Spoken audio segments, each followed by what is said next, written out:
तुम स्त्री को अपने वश में करना चाहते हो। यही तुम्हारी सबसे बड़ी भूल है। जिसे पकड़ने की कोशिश करोगे वह तुमसे दूर भागेगी। जिसे जिसे बांधना चाहोगे वह एक दिन तुम्हें छोड़कर चली जाएगी। स्त्री कोई वस्तु नहीं है।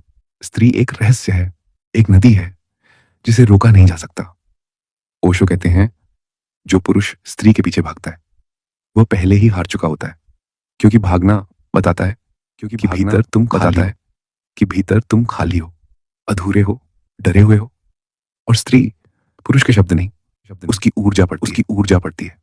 वह तुम्हारी आंखों में देखकर समझ जाती है कि तुम प्रेम दे सकते हो या सिर्फ प्रेम मांगने आए हो। याद रखो, मांगने वाला हमेशा भिखारी होता है और भिखारी से कोई प्रेम नहीं करता। जो पुरुष हर समय मैसेज करता है, हर समय ध्यान मांगता है, हर समय पूछता है कहाँ हो, किससे बात कर रही हो, मुझे इग्नोर क्यों किया, वह धीरे धीरे स्त्री के लिए बोझ बन जाता है। लेकिन एक पुरुष ऐसा भी होता है जो शांत होता है, स्थिर होता है, जिसकी अपनी दुनिया होती है, अपना लक्ष्य, अपना ध्यान, अपनी गहराई और आश्चर्य। स्त्री खुद उसकी ओर खींची चली आती है। क्यों? क्योंकि स्त्री को सबसे ज्यादा आकर्षित करता है भीतर से पूर्ण पुरुष, जो अकेले रह सकता है, जो खुद से प्रेम करता है, जो स्त्री को कैद नहीं करता। स्त्री को प्रेम चाहिए, लेकिन प्रेम के साथ स्वतंत्रता भी चाहिए।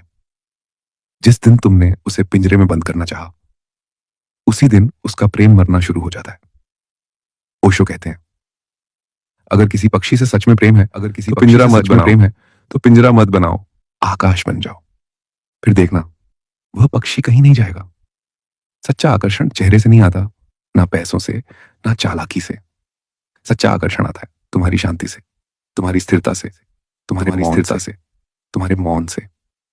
जो पुरुष भीतर से शांत होता है, उसके शब्दों में वजन होता है, उसकी आंखों में गहराई होती है, उसकी मौजूदगी ही आकर्षण बन जाती है। और यही है असली रहस्य। स्त्री को पाने का नहीं, स्वयं को पाने का। जिस दिन तुम खुद में पूर्ण हो गए, उस दिन तुम्हें किसी के पीछे भागना नहीं पड़ेगा। प्रेम खुद चलकर तुम्हारे पास आएगा। क्योंकि प्रेम मांगने से नहीं मिलता, प्रेम उस पर बरसता है जो भीतर से पहले ही भरा हुआ हो। ध्यान रखो, नाटक मत करना, इग्नोर करने का खेल मत खेलना, झूठी अकड़ मत दिखाना। स्त्री शब्दों से नहीं, ऊर्जा से पहचान लेती है। अगर भीतर बेचैनी है तो बाहर का मौन भी नकली लगेगा।